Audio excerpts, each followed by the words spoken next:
الفاتحة. أعوذ بالله من الشيطان الرجيم. بسم الله الرحمن الرحيم. الحمد لله رب العالمين الرحمن الرحيم مالك يوم الدين إياك نعبد وإياك نستعين اهدنا الصراط المستقيم صراط الذين أنعمت عليهم غير المغضوب عليهم ولا الضالين آمين.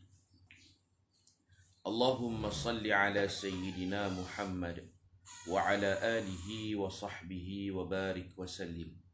اللهم صل على سيدنا محمد وعلى آله وصحبه وبارك وسلم. اللهم صل على سيدنا محمد وعلى آله وصحبه وبارك وسلم أجمعين. السلام عليكم ورحمة الله وبركاته. الحمد لله رب العالمين والصلاة والسلام على أشرف الأنبياء والمرسلين وعلى آله وصحبه أجمعين. رب اشرح لي صدري ويسر لي أمري واحلل عقدة من لساني يفقه قولي. سبحانك لا علم لنا إلا ما علمتنا إنك أنت العليم الحكيم ولا حول ولا قوة إلا بالله العلي العظيم. Mari sama-sama kita bertasbih. Subhanallahi wa bihamdihi adada khalqih wa ridha nafsih wa zinata arshih wa midada kalimatih. Bismillah. Subhanallahi wa bihamdihi adada khalqih wa ridha nafsih wa zinata arshih wa midada kalimatih. Subhanallahi wa bihamdihi adada khalqih wa ridha nafsih wa zinata arshih wa midada kalimatih. Allahumma anta rabbi la ilaha illa anta khalaqtani wa ana abduka wa ana ala ahdika wa wa'dika mastata'tu a'udzu bika min syarri ma sana'tu abu'u laka bi ni'matika alayya wa abu'u bi dhanbi faghfir li fa innahu la yaghfiru dhunuba illa anta. Alhamdulillah, pagi ini dapat kita sambung. Mohon maaf terlambat pagi ini dan tandah tadi. Maaf. Kita sambung muka surat 51, keterangan cerita tentang perempuan tua dari kalangan Bani Israel ini. Baginda kisahkan kepada si Badawi tersebut agar beliau mencontohinya. Nabi ingin menasihati si Badawi tersebut. Lihatlah perempuan tua itu. Beliau tidak meminta binatang, wang ringgit, pangkat atau emas dan perak kepada Nabi Musa AS.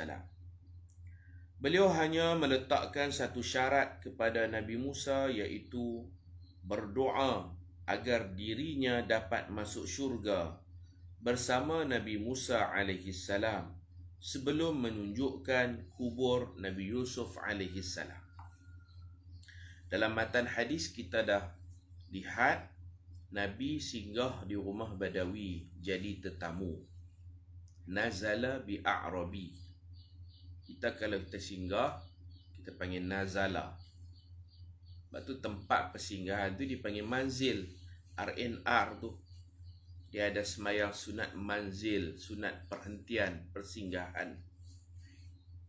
Kalau kita menginap di hotel, Arab kata ana nazil fil funduk. Saya menginap di hotel, saya singgah. Bukan nak duduk terui. Nazil bahasa Arab. Jadi Nabi Muhammad singgah menjadi tetamu di rumah Arab Badawi. Arab Badawi ni layan Nabi, bagi makan, bagi minum. Ikram al-daif, memuliakan tetamu itu sebahagian daripada tanda iman. Kan Nabi sebut man kana yu'minu billahi wal yawmil akhir falyukrim dhaifahu. Siapa yang beriman dengan Allah dan hari akhirat, maka muliakan tetamunya. Makan, bagi minum, cakap yang baik-baik, macam tu. Jadi Badawi ni dia muliakan Nabi. Nabi berehat di rumah dia. Kemudian Nabi nak balas jasa dia. Nabi tanya dia, wahai Badawi, sal hajatak, kamu ada hajat apa? Minta lah. Itu mujamalah orang Arab. Bila orang buat baik, kita buat baik-baik. Tanya ada apa-apa masalah, ada apa-apa keperluan, minta lah. Tiba-tiba dia minta sungguh. Dia minta seekor unta untuk ditunggangi, dan dia minta 2 ekor kambing. Dia nak perah susu. Bagi unta seekor, kambing 2 ekor. Selalunya Nabi Muhammad dengan sahabat, bila Nabi Muhammad buka, sal hajatak, kamu ada hajat apa? Minta. Selalunya sahabat akan kata kat Nabi, tolong doakan saya. Dan memang menjadi budaya Arab pun macam tu. Kalau kita tolong mereka, mereka akan tanya kita, hang ada apa-apa keperluan, bagi tahulah. Dia akan kata, turidu syai'an, hang nak apa habaq. Itu budaya orang Arab. Saya pernah tolong angkat beg seorang syekh. Saya tak tahulah, dia nak berjalan, dia bawa beg, saya minta tolong bawa. Saya bawa sampai ke kelas, bilik kelas. Okay, saya letak, saya nak keluar lah, saya bukan kelas tu. Kemudian syekh ni kata kat saya, turidu syai'an, hang nak sesuatu? Saya pun tak tahu nak jawab, nak apa lah. Dia tanya, hang nak sesuatu? Turidu syai'an, hang nak apa-apa ke? Saya kata, la syai', tak mau apa. Salah jawapan macam tu, salah. Maka saya ditegur oleh syekh tersebut. Lepas ni kalau orang kata turidu syai'an, hang nak sesuatu, habaq kata nak apa? Ud'u li, doakan saya. Bila kita tolong orang, orang tanya kita, hang nak apa habaq? Kita kena habaq lah. Ud'u li, saya nak doa daripada Tuan Syekh. Ud'u li, tolong doakan saya. Maka sejak hari itu barulah saya belajar, kalau orang kata turidu syai'an, hang nak apa, jangan kata tak mau apa-apa. Habaq kata nak doa dari dia. Doakan saya. Boleh belajar tu nak? Doakan saya. Badawi ni dia macam saya juga, tak belajar. Badawi ni dia tak belajar, tapi dia lebih ganas. Nabi kata hang nak apa? Dia kata nak unta seekor, kambing 2 ekor. Dia minta sungguh. Oh, Nabi pun tak boleh nak bagi. Kalau Nabi ada unta, Nabi bagi. Kalau Nabi ada kambing, Nabi memang bagi. Kerana Nabi tak ada benda-benda macam tu hari tersebut, hari kejadian ni, maka Nabi alih dalam bentuk cerita ajuz Bani Israel, perempuan tua Bani Israel. Nabi kalau ada, Nabi bagi. Contoh bisa dengar ada cerita Nabi dapat satu selendang. Dalam hadis, Nabi dapat satu selendang. Seorang perempuan ni dia buat dengan tangan dia, buatan di rumah, buatan tangan. Seorang makcik datang menghadiahkan selendang yang sangat cantik, kata sahabat. Makcik ni dia bagi dan dia kata, ni saya buat sendiri ni. Makcik buat sendiri, makcik tenung sendiri di rumah. Makcik tenun sendiri. Datang menghadiahkan kepada Rasulullah supaya Rasulullah pakai. Rasulullah kata, terima kasih, cantik sungguhlah selendang ni. Rasulullah suka letak tebau, kadang-kadang semayang Rasulullah hampang, memang cantik. Maka Rasulullah pun satu hari itu baru rasmi, baru pakai sekali. Rasulullah ke masjid pakai. Lepas semayang, ada seorang Arab Badawi mai puji Nabi. Dia kata, alangkah cantiknya selendangmu, wahai Rasulullah. Kalau bagi kat saya boleh tak? Saya nak selendang. Dia minta kat Nabi. Dan Nabi tidak pernah menolak permintaan orang. Nabi tanya, betul ke anak? Dia kata, betul, cantiknya selendang Rasulullah. Saya teringin, saya nak. Bagi kat saya boleh tak? Setelah kata nak. Setelah kata tak apa, aku balik lipat dulu, saya ikut buat mai bagi kat. Dan Rasulullah buat sungguh. Kerana Rasulullah apabila diminta, barang ada, orang minta, Nabi tidak akan maqala la qat. Nabi tidak akan kata tidak. Nabi tidak akan menolak permintaan orang sama sekali. Orang minta bagi, orang minta bagi. Rasulullah balik lipat, Rasulullah main bagi. Bukan main-main tu. Baru pakai sekali. para sahabat pun tegurlah Badawi ni, apa hang ni tak kesian kat Nabi. Hang bukan tak tahu kalau minta kat Nabi, kalau benda ada Nabi bagi. Apa yang Nabi ada, kalau orang minta Nabi bagi. Nabi tak pernah tolak permintaan orang. Badawi ni kata, aku bukan nak pakai, aku nak simpan selendang Rasulullah ni. Berkat sebab letak atas badan Rasulullah, aku nak simpan, nanti aku nak buat kain kafan. Dan memang ternyata Badawi ni wafat dikafankan dengan selendang Rasulullah SAW. Nah, abang kata kalau ada Rasulullah bagi. Dalam cerita ni Rasulullah tak ada unta, Rasulullah tak ada kambing, dia minta. Bukan salah Rasulullah. Rasulullah memang cakap macam tu, sal hajatak. Hang ada apa-apa hajat, bagi tahu lah. Minta lah.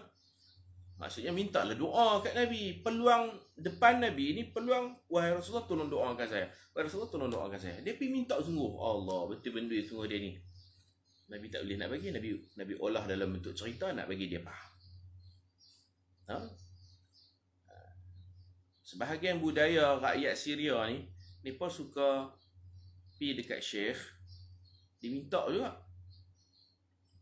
Tapi sebelum dia minta, dia bawa siap. Contoh dia kata, serban syekh cantik. Dalam beg ni dia beli serban baru. Tu tak apa. Syekh pun tanya, hang nak ke? Oh cantik. Bila puji tu macam teringin, syekh akan bagi serban. Dan dia akan buka beg dia, dia akan bagi, ni serban baru saya hadiahkan. Dia ambil serban lama hak syekh pakai tu, ambil berkat. Dia bagi hak baru. Kalau macam ni tak apa. Kalau macam ni satu cara yang baik lah. Kalau tidak jenuh duk minta pun tak bagus. Kan? Kita minta kereta kat orang, oh kereta ustaz cantik, saya teringin bagi kat saya, boleh tak? Okey, kita boleh bagi. Rupa-rupanya dia nak bagi kereta yang lebih mewah lagi, lebih cantik lagi. Itu tak apalah. Kalau tidak jenuh minta kereta syekh, minta motor syekh, minta jubah syekh, syekh nak pakai apa kan? Rasulullah memang sungguh, apa Rasulullah ada, orang minta Rasulullah bagi. Lihatlah perempuan tua itu, beliau tidak meminta binatang, wang ringgit, pangkat atau emas dan perak kepada Nabi Musa AS. Beliau hanya meletakkan satu syarat kepada Nabi Musa, iaitu berdoa. Minta doa yang paling baik. Berdoa agar dirinya dapat masuk syurga bersama Nabi Musa AS sebelum menunjukkan kubur Nabi Yusuf AS. Itulah permintaan orang yang bijak. Beliau pandai memanfaatkan peluang yang ada. Beliau yakin doa Nabi sangat mustajab. Seperti mana Ukasyah bin Mihsan radhiyallahu anhu memanfaatkan peluang. Tajuk kita memanfaatkan peluang.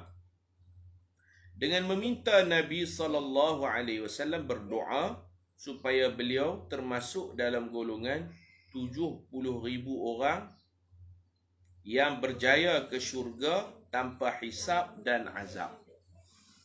Dan Nabi Muhammad pernah cerita khususiat, perkara khusus yang diberi kepada Nabi Muhammad ni.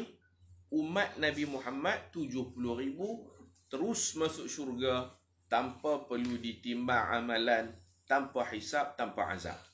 Maka sahabat pun duduk dengar saja. Tapi Ukasyah, Sayyiduna Ukasyah ini, dia memanfaatkan peluang yang ada. Dia angkat tangan, dia kata, doakan saya wahai Rasulullah, tersenarai dalam 70,000 orang tersebut. Dia memanfaatkan peluang. Peluang depan mata. Rasulullah, dia minta Rasulullah doakan. Rasul tak doa, Rasulullah terus kata, anta minhum, kamu wahai Ukasyah, salah seorang daripada 70,000 tu. Masuk dalam list senarai tu. Kalau Nabi-Nabi lain nak kena doa dulu. Nabi Muhammad Allah Ta'ala bagi kepada Nabi, panggil bijahi Rasulillah, dengan pengaruh Rasulullah di sisi Allah. Maka Nabi terus kata, kamu salah seorang, aku masukkan nama kamu dalam tu. Maka sahabat-sahabat lain pun bila dengar macam tu, semua berebut-rebut minta, wahai Rasulullah, tolong doakan kami, tolong doakan kami juga. Rasulullah tak mau doa dah, masih ramai sangat. Mungkin dalam ramai-ramai itu ada juga munafik pun nak juga masuk nama dia. Maka Rasulullah kata, sabaqakum biha Ukasha. Sabaqakum biha Ukasha. Telah mendahului kamu Sayyidina Ukasha. Maksudnya hampa lambat, dia cepat. Sehingga ayat itu menjadi satu peribahasa Arab. Kalau kita dah peluang dah tutup, baru kita nak memohon, ada orang nak bagi bantuan apa ke, orang letak tarikh, kita terlambat. Kita terlambat, dalam peribahasa Arab dia akan guna ayat tu. Sabaqakum biha Ukasha. Telah mendahului kamu Ukasha. Mana hang lambat mohon. Permohonan dah tutup baru nak mohon. Hang lambat, Ukasha cepat. Dia jadi macam, sampai sekarang diguna pakai sabaqakum biha Ukasha. Nah, sabaqakum biha Ukasha.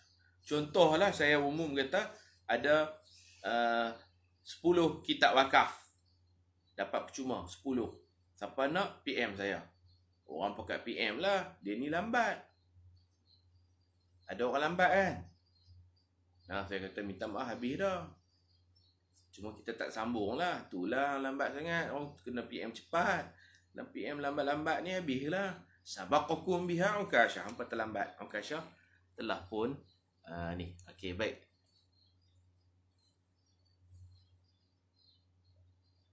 Ini soalan daripada Ustaz Long kecil. Salam Ustaz. Izin bertanya. Orang hadiah kat kita. Lepas tu kita beri hadiah tu pula kat orang lain. Ada kemungkinan orang yang hadiah kat kita tadi kecil hati. Tak apa kan Ustaz? Di sudut fiqah tak ada masalah. Bila dia bagi hadiah kat kita, kita terima. Qabak. Tak terima. Kalau kita tolak, tak mau ambil tu, mana kita tak terima. Hadiah tak wajib terima. Tapi elok kita terima lah. Bila kita terima, kita dah pegang barang tu, jadi hak milik kita. Terpulanglah kepada kita nak memerintah barang tu sesuka hati kita. Nak jual pun boleh barang hadiah. Nak jual boleh. Nak bagi ke orang lain boleh. Nak simpan boleh. Orang Melayu ni selalunya dia simpanlah hadiah, namakan hadiah. Tak sampai hati nak jual hadiah. Tak sampai hati nak bagi hadiah kepada orang lain. Di sudut hukum, tidak jadi masalah. Kalau jual pun boleh. Dia nak kecil hati. Wallahualam tu dia punya pasal lah. Kita tak ada niat nak kecilkan hati orang. Tapi orang Melayu ni tak tahulah, mungkin dia kecil hati, aku bagi hadiah kat ustaz, ustaz jual. Aku bagi hadiah kat ustaz, ustaz bagi kat orang lain pula kan. Wallahualam, kita pun tak tahulah budaya Melayu, hati orang Melayu macam mana. Kalau dalam hadis, orang pernah bagi satu kain dekat Nabi, kain yang cantik, hadiah kepada Nabi. Kalau kata sedekah, Nabi tak akan terima. Kalau kata zakat, Nabi tak terima kan. Hadiah kain kepada Nabi SAW. Nama sahabat tu Sayyiduna Dihyah Al-Kalbi, yang mana rupanya mirip dengan rupa Jibril. Kita dah baca ada hadis sebelum ni. Nabi Musa seperti kaum Syanu'ah Yaman. Nabi Isa seperti Sayyiduna Urwah bin Mas'ud Al-Thaqafi. Kan Jibril mukanya seperti Dihyah Al-Kalbi tadi. Dihyah Al-Kalbi, Nabi Ibrahim seperti Nabi Muhammad sallallahu alaihi wasallam. Jadi Sayyidina Dihyah yang rupanya mirip Jibril itu alaihi salam, Sayyidina Dihyah ni pernah bagi kat Nabi satu kain yang cantik.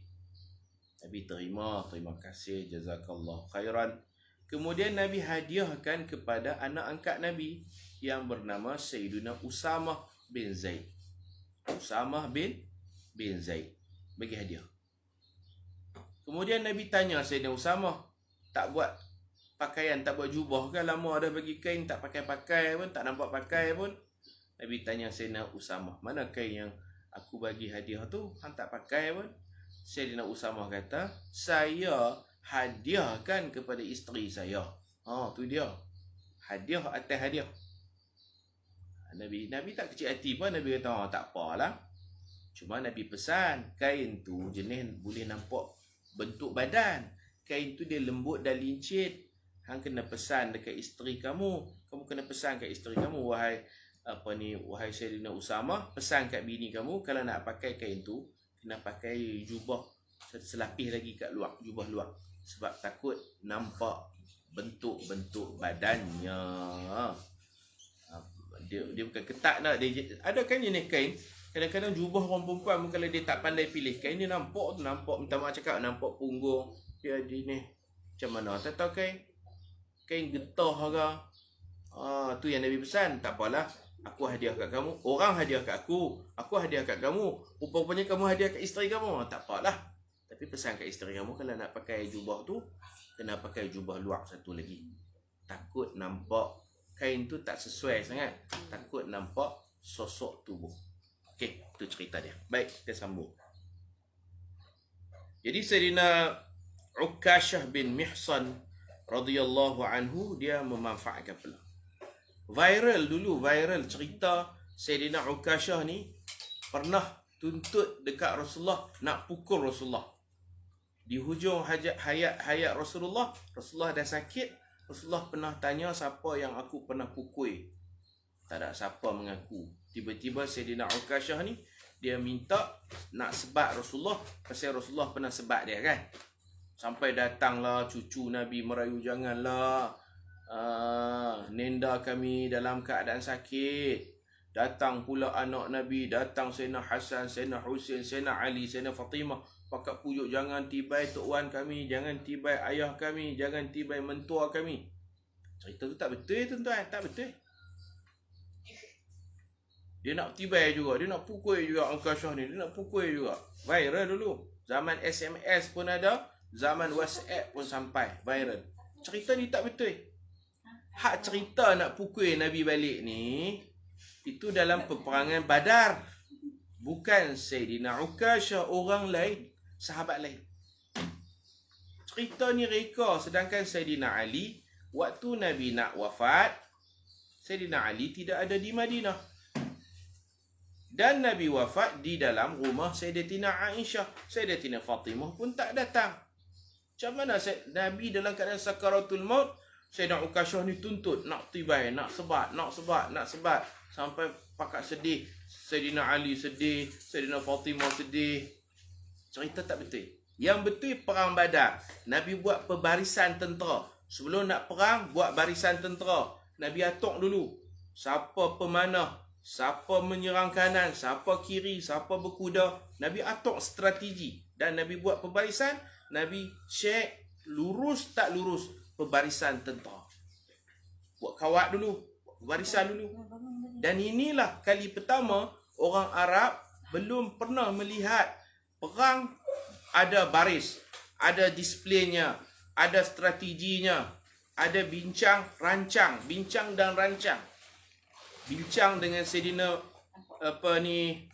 Al-Munzir, Hubab bin Munzir, bincang tang mana lokasinya, bincang dan rancang. Tak pernah orang Arab buat. Orang Arab jenis perang serbu je. Macam budak-budak main bola, bukan bincang, bukan rancang, main bola serbu je. Tak ada jurulatih. Tapi kalau orang profesional dia rancang. Siapa penyerang, siapa tengah, siapa pertahanan. Nabi buat rancang, bincang dan buat soft. Dan sebab itulah turun surah Soft memuji Nabi. Surah Soft. Pasal Nabi buat soft dalam perang Badar, perang pertama. Dan itulah Sayyidina Abu Bakar pun terkejut juga. Ui, macam tu nak perang dulu, duk tahu serbu. Main serbu macam orang main bola, main serbu semua gitu. Itu surah Soft. Soft, pembarisan tentera. Innallaha yuhibbul ladhina yuqatiluna fi sabilihi. Allah suka melihat hamba-hambanya berperang pada jalannya saffan, dalam keadaan teratur elok. Ka'annahum bunyanun marsus, seakan-akan mereka itu binaan yang tersusun rapi. Maknanya kalau nak buat bangunan pun buat bagi elok. Buat rumah taman, satu pattern tersusun rapi. Perang pun tersusun rapi. Sembahyang pun soft bagi elok. Ketika Nabi memeriksa pembarisan tentera, ada seorang ni dia sengaja, orang lain berdiri elok, dia sengaja berdiri agak ke depan. Maka Nabi pegang kayu. Nabi cucuk perut dia. Belakang sikit. Nabi kata belakang sikit. Nabi tegas. Sebab watak Nabi waktu tu ketua perang. General, Nabi tolak dia, cucuk dia. Memang sakit lah, ke belakang sikit, cucuk dia. Dia tak pakai baju, kena perut dia tu, pedih. Dia ni yang minta balas. Dia kata, wahai Rasulullah, kau diutuskan dengan kasih sayang, kau buat aku, kau cucuk perut aku. Sakitnya Rasulullah, tahu tak? Sakit, oh. Itu saya tambah. Sakit, oh. Ingat tak sakit lah cucuk-cucuk perut orang ni. Rasulullah tanya, apa kamu nak? Nama dia Sawad bin Ghaziyah. Dia yang minta nak cucuk balik perut Nabi. Bukan nak sebat Nabi, nak cucuk balik. Cerita cucuk, orang ubah cerita sebat. Cerita Badar, orang ubah Sakaratul Maut. Namanya Sawad, orang ubah kepada nama Sawad, orang ubah kepada Ukashah. Ukashah ni tak ada kena mengena pun. Sawad bin Ghaziyah. Kita pun pakat forward, pakat hantar. Ada yang hantar kepada saya, ada yang hantar dekat saya, ada yang ni. Ada hak bagus sikit. Sahih ke tak sahih, Ustaz? Cerita ni sahih ke tak sahih, Ustaz? Jenis tu. Ada yang minta kepastian kan. Kita kalau jangan duk sebar lah cerita tak betul ya. Yang nak minta balas balik cucuk tu Sayyidina Sawad. Maka Nabi pun bagi balik kayu. Cucuk aku balik. Cucuk. Dia kata tak acil lah, tak adil lah, cucuk perut saya tak pakai baju. Rasulullah pakai baju. Rasulullah kata nak apa? Dia kata nak selak baju Rasulullah, selak. Rasulullah pun angkat, tunjuk perut. Bila tunjuk perut, dia tak cucuk pun kan. Dia peluk perut Nabi, dia cium perut Nabi. Nama dia Sawad bin Ghaziyah. Bukan Ukashah bin Mihsan. Macam tu. Kita baca orang cerita tu. Orang cerita bagi sedih. Nabi nak wafat. Nabi dah tak larat. Ada pula nak sebat. Kita pun baca sambil berlenang air mata. Tak tahu cerita bohong ya. Pandai sungguh orang mereka cerita. Baik. Apa ni maksud? Ni dalam kedai.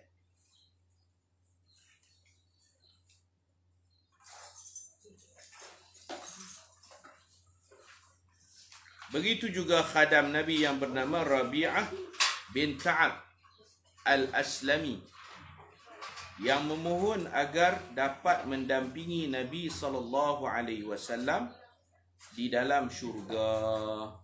Dia khadam Nabi, dia tolong Nabi banyak. Lalu baginda bertanya, kamu ada permintaan yang lain lagi?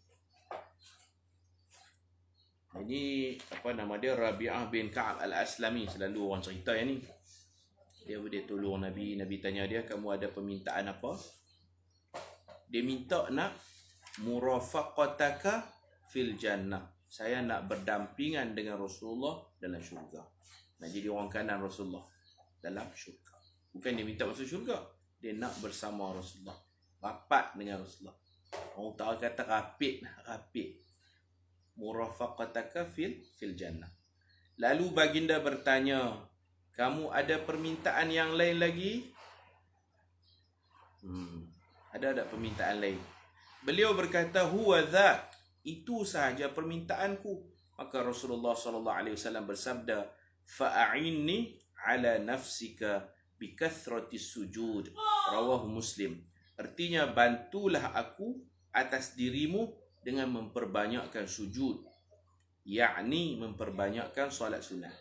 Kalau nak berdampingan dengan Rasulullah dalam syurga, kena banyak sujud, yakni banyak solat sunat. Solat sunat bagi banyak. Bukan takat masuk syurga, boleh dekat dengan Rasulullah dalam syurga. Perbanyakkan sujud ni ada dua makna. Yang pertama, banyakkan solat sunat. Makna kedua, banyakkan khatam Quran. Sebab bila kita khatam Quran tu, kita akan sujud tilawah 14 kali. Ada 14 tempat sujud sejadah. Jadi kalau sekali khatam, 14 kali sujud sejadah. 2 kali khatam, dah tambah lagi 14. 28 kali. 3 kali khatam. Kalau kita dah buat sujud sejadah lah. Jangan baca saja. Sampai dekat tempat yang bergaris tu, kita takbir, kita sujud, kita duduk bagi salam. Dipanggil sujud tilawah. Gitu. Perbanyakkan sujud, banyakkan khatam Quran, dan banyakkan solat sunat. Pada mulanya Nabi Musa AS tidak berapa suka dengan syarat yang diminta oleh perempuan itu. Dia macam demand sangat perempuan ni. Mungkin kerana Nabi Musa melihat permintaannya terlalu besar berbanding kerja menunjukkan kubur Nabi Yusuf yang sangat mudah. Pergi tunjuk je pun. Ataupun Nabi Musa tidak sanggup menunaikan permintaannya kerana syurga bukan milik Nabi Musa AS. Baginda perlu menunggu keizinan daripada Allah Subhanahu wa taala terlebih dahulu. Lalu Allah mewahyukan kepada Nabi Musa supaya ditunaikan permintaan perempuan tersebut. Jangan dihampakan harapan tingginya itu. Dia beza dengan Nabi Muhammad. Nabi Muhammad, Sayyidina Ukashah minta masukkan nama dia dalam 70,000. Minta Nabi berdoa. Nabi tak doa. Nabi terus nama dia. Itu kata haibatnya pengaruh jah indallah, pengaruh Nabi di sisi Allah. Nabi Musa, makcik ni, orang tua ni minta doa pun tak, dia nak kena tunggu Allah izin kata izin baru Nabi Musa boleh berdoa. Nabi Muhammad, Sayyidina Ukashah kata, masuk saya dalam senarai 70,000 ke syurga tanpa hisap, tanpa azab, doakan saya. Nabi tak doa, Nabi terus, kamu masuk dalam tu. Dia, Masya Allah. Itu bezanya, no? Nabi Musa 10 Muharram, kalau kita puasa 10 Muharram nama Yaum Musawi, hari Musa AS. 10 Muharram, selain daripada nama dia 10 Muharram, Ashura, dia juga dipanggil hari Musawi. Puasa 10 Muharram, Allah menghapuskan dosa-dosa kecil setahun ni, 1443 ni, setahun. Tu hari Musawi. Ada satu hari lagi nama hari Muhammadi. Macam di Kelantan ada Ma'had Muhammadi, hari pun ada hari Muhammadi. Hari Muhammadi ni bila? 9 Zulhijjah, hari Arafah. Puasa 9 Zulhijjah, puasa hari Arafah, dipanggil juga puasa hari Muhammadi. Apa kelebihan dia? Allah kafarah dosa 2 tahun. Kalau hari Musawi setahun je, hari Muhammadi 2 tahun. Allah kafarah dosa tahun lepas dan tahun ni. Puasa tak hari tu 9 Zulhijjah, puasa hari Arafah, kita pekat-pekat puasa kan. Tu nak habaq kata kelebihan Nabi Muhammad 2 kali ganda kelebihan Nabi Musa AS. Yaum Musawi tak lama dah, 10 Muharram. Yaum Muhammadi dah lepas 10 Zulhijjah. Kisah bertukar hadiah. Tukar hadiah bagus. Ada pengalaman ni, no, sahabat kita dengan Syekh Zainal Asri. Beri memberi. Macam orang kampung lah. Dia nak pergi ziarah, dia bawa gula kadang-kadang. Bawa gula.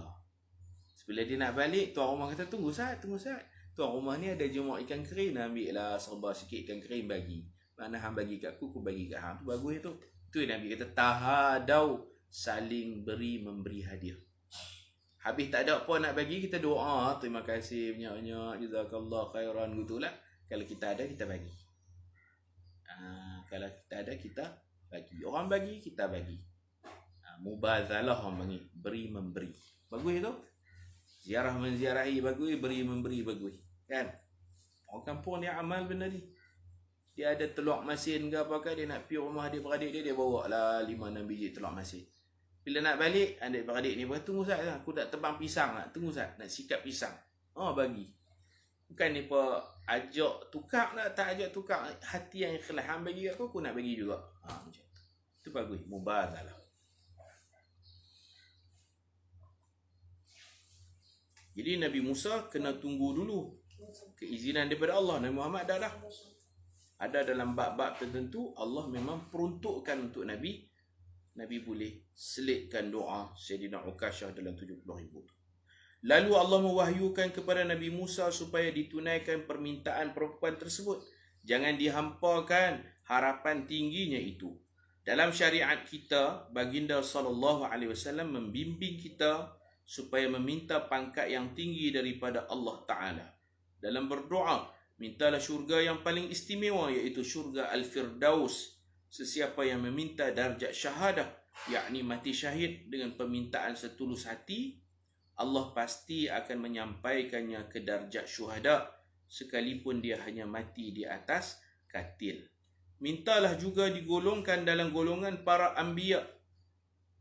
Tadi kalau kita doa minta syahid, kita mati atas katil pun di sisi Allah syahid. Ada satu amalan, doa yang sahabat amalkan dan Nabi benarkan. Doa ni kalau kita rajin-rajin baca, mati kita dikira mati syahid. Iaitu sebelum takbiratul ihram, tiap-tiap kali nak semayang, kita baca Allahumma atini afdala ma tu'ti ibadakas salihin. Macam tu. Allahumma atini afdala ma tu'ti ibadakas salihin. Ya Allah, kurniakan kepadaku sebaik-baik kurniaan yang kau berikan kepada hamba-hambamu yang salih. Minta yang terbaik. Yang terbaik itu mati kita di sisi Allah. Allah kira mati syahid, Allah ampun semua dosa kita dengan Allah. Dosa kita dengan Allah kosong-kosong.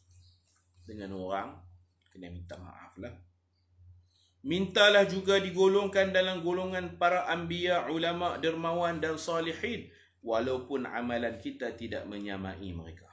Doa biar tinggi. Minta syurga Firdaus al-A'la. Jangan doa, ya Allah bagi aku syurga leke-leke. Tak apa, jangan. Kita target biar tinggi. Minta syurga terbaik, syurga Firdaus.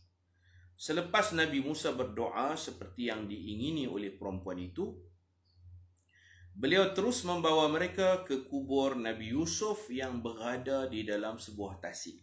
Tasik apa tak tahulah. Kemudian mereka mengeluarkan jasad Nabi Yusuf dari tanah.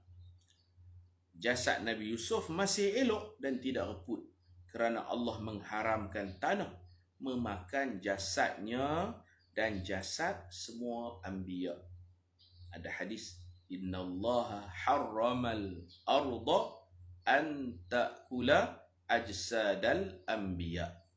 Allah mengharamkan tanah jangan mereputkan tubuh para nabi. Jangan mereputkan tubuh nabi-nabi. Takut nabi mana takut. Dengan berkat jasad itu, perjalanan mereka diterangi cahaya terang. Dan Nabi Yusuf kan cantik, segak. Bila ni perusung jasad Nabi Yusuf, jadi satu lampu spotlight terang, dan mereka terus ikut panduan tu untuk sampai ke laut, dan berlakulah peristiwa laut terbelah. Kan kita selalu baca Quran, wa idh faraqna bikumul bahr fa'anjaynakum wa aghraqna ala fir'aun. Ayat ni mesti tuan-tuan lalui yang surah Baqarah.